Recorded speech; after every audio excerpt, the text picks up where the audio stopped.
गौतम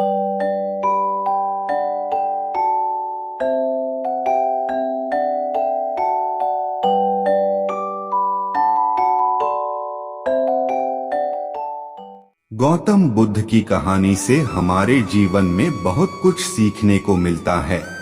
हमें उन अनमोल बातों से ज्ञान का बोध होता है जो हमारे जीवन में बहुत काम आती है। गौतम बुद्ध की कहानी से हमारे जीवन में न सिर्फ एक सकारात्मक बदलाव आता है, बल्कि हम अपनी जिंदगी में सब कुछ हासिल कर पाते हैं। अक्सर इंसान जब जिंदगी में परेशानियों के सामना करते हैं तब बहुत परेशान हो जाता है। ऐसे समय में ऐसी ज्ञानवर्धक बात सीखने से जीवन की मुश्किलों का सामना करने की ताकत देती है। आएं ऐसी एक कहानी जानिए जिनसे आपको बहुत कुछ सीखने को मिलेगा। एक बार की बात है, गौतम बुद्ध अपने शिष्यों के साथ एक गांव से दूर किसी बड़े नगर की तरफ जा रहे थे। गर्मी के दिन थे और रास्ता भी बहुत लंबा था।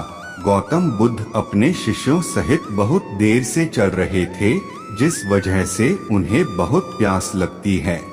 वहां से कुछ ही दूरी पर बरगद के वृक्ष की एक घनी छाव थी। सभी लोग उस वृक्ष के पास पहुंच जाते हैं। महात्मा बुद्ध अपने शिष्यों सहित वृक्ष की घनी छाया के नीचे विश्राम करने लगते हैं। बहुत देर से चलने की वजह से सभी का गला प्यास से सूख रहा था।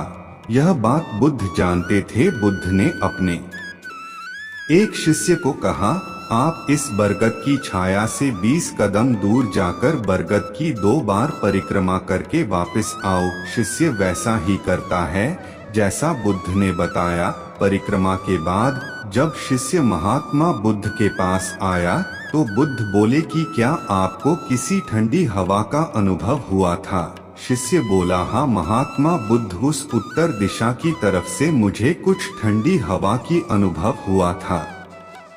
शिष्य की यह बात सुनकर महात्मा बुद्ध शिष्य से तुरंत बोले कि उसी दिशा में चले जाओ, जरूर वहां से कुछ ही दूर पर एक तालाब अवश्य मिलेगा। उस तालाब से सबके लिए पानी लाओ। शिष्य उसी दिशा में जब कुछ दूर जाता है तो वहां सच में एक तालाब होता है।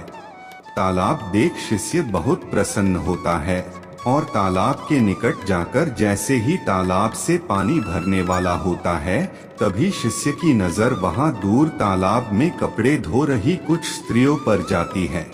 यह देख शिष्य मन में सोचते हैं कि यह पानी तो गंदा हो गया है। लेकिन जब शिष्य ध्यान से तालाब के पानी को देखते हैं कि अभी भी तालाब का कुछ पानी साफ है, इतने में 2 बैलगाड़ी जोर से तालाब के किनारे से होती हुई निकल जाती है।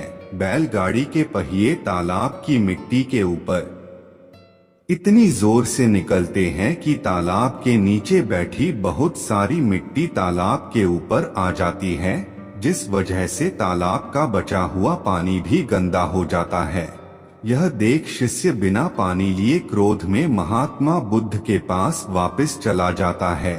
शिष्य बड़े ही निराशा भाव से महात्मा बुद्ध को सब बात बताता है। शिष्य की बातें सुन सभी शिष्य बोलते हैं कि हमें तुरंत यहाँ से निकलना चाहिए, किसी दूसरी जगह पानी की खोज करनी चाहिए, वरना प्यास के मारे जान निकाल जाएगी। इधर महात्मा बुद्ध सभी को शांत होने के लिए कहते हैं और बोलते हैं कि धीरज रखो, कुछ देर यही बैठो, उचित समय आने तक संयम बनाए रखो। सभी महात्मा बुद्ध की बात सुनकर शांत हो जाते हैं और वही बैठ जाते हैं। कुछ समय बीत जाने के बाद महात्मा बुद्ध फिर से अपने शिष्य को उसी तालाब से पानी लाने के लिए कहते हैं। शिष्य बिना कोई सवाल किए उसी तालाब से पानी लेने के लिए फिर से चला जाता है। तालाब की हालत देख शिष्य को यकीन नहीं होता। तालाब का पानी पूरी तरह से साफ होता है। यह देख शिष्य बहुत खुश होता है और पानी भरकर महात्मा बुद्ध के पास जाता है। सभी पानी पीकर अपनी प्यास बुझते हैं, लेकिन अभी भी सबके मन में ये एक सवाल था कि आखिर यह चमत्कार हुआ कैसे। तालाब का सब पानी तो गंदा था। उन्हें लगा कि जरूर ये बुद्ध की शक्ति है। इनमें एक शिष्य ने यह सवाल महात्मा बुद्ध से पूछ ही लिया कि यह चमत्कार आपने कैसे किया। शिष्य का जवाब देते हुए महात्मा बुद्ध बोले कि यह कोई चमत्कार नहीं, यह आपके सब्र का फल है। यह फल है आपके सब्र बनाए रखते हुए उचित समय के इंतजार का। जितनी देर हम सब लोगों ने सब्र किया, उतनी देर तक तालाब के पानी के ऊपर तैर रहे सभी गंदे तत्व और मिट्टी तालाब के पानी के नीचे बैठ रहे थे। फिर कुछ देर बाद शिष्य यह जब वहां तालाब के पास पहुंचा, तब तक सब दूषित कण नीचे बैठ चुके थे, जिस वजह से तालाब का पानी पहले की तरह साफ हो चुका था तथा तालाब साफ दिखाई दे रहा था। यदि उस समय आप लोगों ने सब्र न किया होता, धैर्य न रखा होता, तो आप सब इतनी गर्मी में पानी की खोज में प्यासे रहकर शायद अब तक मृत्यु को प्राप्त हो गए होते, क्योंकि यहाँ से अगला कोई तालाब है या नहीं, और होगा भी तो क्या उसका पानी साफ होगा या नहीं। इन सब कारणों से आप कभी प्यास न बुझा पाते और प्यास से मर जाते। फिर इतना बोलने के बाद महात्मा बुद्ध शिष्यों को एक सीख देते हुए कहते हैं कि जैसी स्थिति हम लोगों के समक्ष आज आई है, वैसी ही स्थिति और मुश्किल दौर जिंदगी के हर मोड़ पर आएंगे। तब उस समय भी आपको ऐसे ही संयम बनाए रखना होगा और अपने विवेक से काम लेते हुए ही आपको एक उचित फैसले के साथ सही नतीजे पर पहुंचना होगा।